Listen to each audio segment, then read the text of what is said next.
Você já deve ter escutado uma expressão tipo, isso é muito Black Mirror. Então, assim, Black Mirror é uma série original Netflix e tá no ar já na 5ª temporada. É uma série que tem vários episódios, assim, que não estão relacionados entre si, mas que tratam, que buscam retratar, de certa maneira até com uma lógica mais futurística, a relação entre os seres humanos e as tecnologias.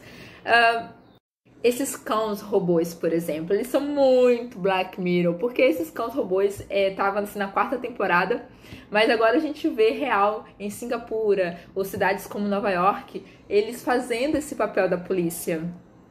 O que dizer do aparecimento do Robert Kardashian, pai da Kim Kardashian? Ele que faleceu em 2003, reapareceu em uma homenagem que o marido da Kim fez para ela de forma digital.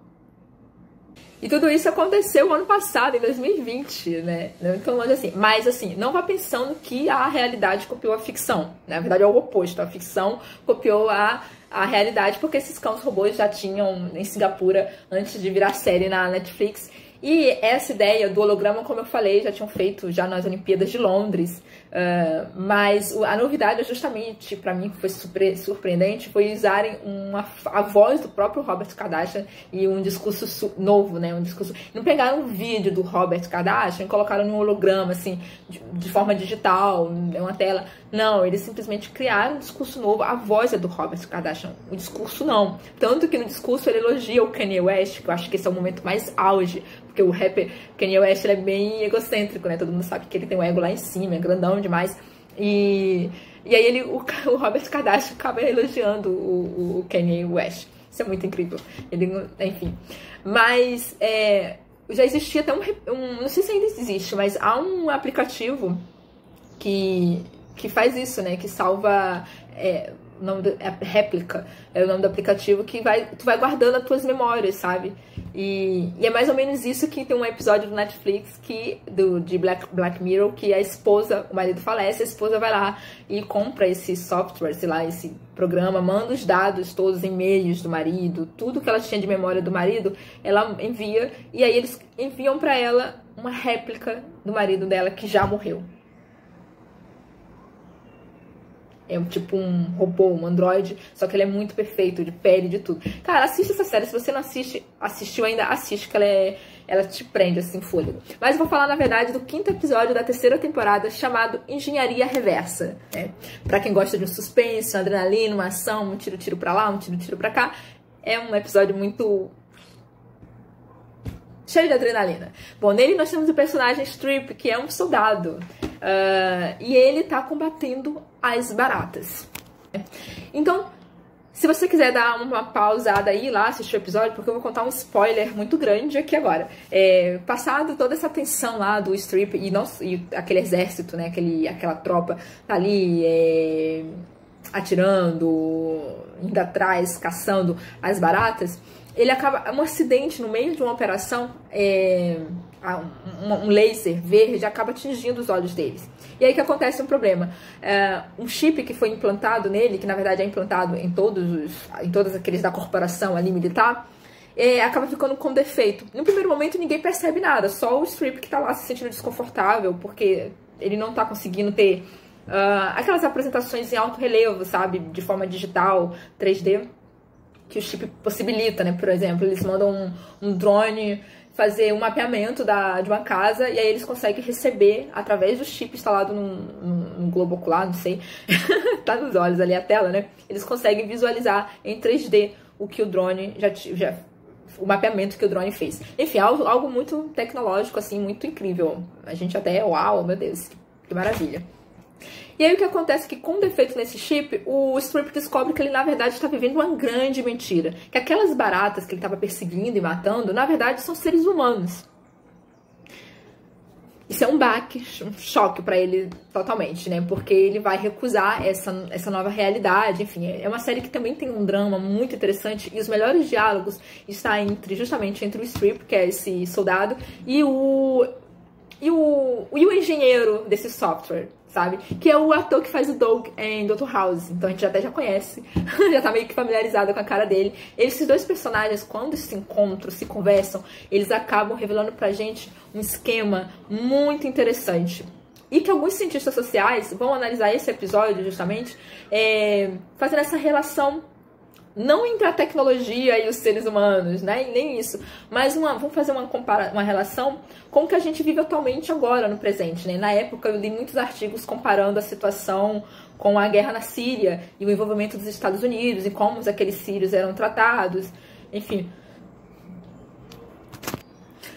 Mas eu acho que esse episódio ele é muito universalista, digamos assim, porque ele cabe não só no presente, como no passado, em várias situações da história do mundo, assim. O que aconteceu no passado, o que acontece no presente, por exemplo, o que acontece no momento da escravidão, quando os europeus passam a escravizar os africanos, a segregação na África do Sul, a própria segregação racial dentro dos Estados Unidos, do passado, né, com os escravizados, no momento com os imigrantes, a Europa também, né, com os imigrantes, essa relação conflituosa. Japão e China, né, você tem ali na Segunda Guerra Mundial, até antes, na verdade, na Guerra Sino-Japonesa, quando o Japão invade ali a região da Manchúria e coloca em situação de escravidão aquele povo, né, tirando eles de qualquer topo da hierarquia social, assassinando, violentando mulheres, enfim, é uma coisa que acontece em toda parte do mundo, né? Sempre tem aquele grupo segregado, e tem aquele grupo que é segregado quase que universalmente, né? Mas assim, o genocídio do povo armênio, o holocausto dos judeus, deixa eu ver se eu não estou esquecendo demais. Como atualmente eu falei dos imigrantes, né, também os refugiados, a questão dos indígenas e negros no Brasil, né, uma comunidade, a comunidade LGBTQI+. Então você tem, são grupos que são vistos como não cidadãos. Inclusive no episódio é isso que vai diferenciar as baratas do resto da sociedade, né? Você vai ter as baratas e os civis, ou seja, os cidadãos de bem.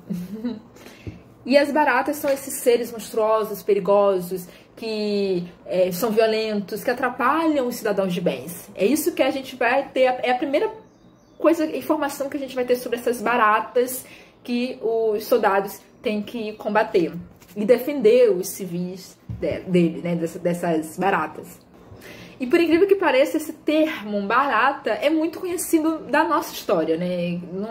Não tão distante assim, os anos 70, 60, viveu um massacre, um genocídio em Ruanda.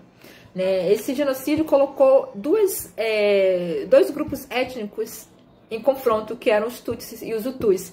Então, para inferiorizar o outro, eles chamavam de baratas. E aí você diminuía, você colocava o outro numa situação inferior, tanto hierarquicamente, na hierarquia social, quanto se afetava o psicológico, né? Você, o tempo todo, chamado de barata. Se a menina ia na escola, ela era chamada de barata. Você não tem mais nome, você é uma barata.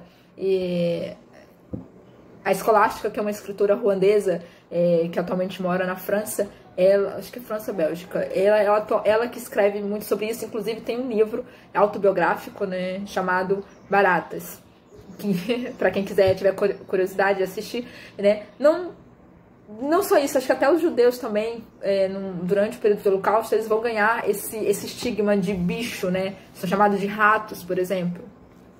E parece que é essa a ideia, parece porque eu tô fazendo uma análise do meu ponto de vista, tá? Você pode até ter um ponto de vista um tanto diferente.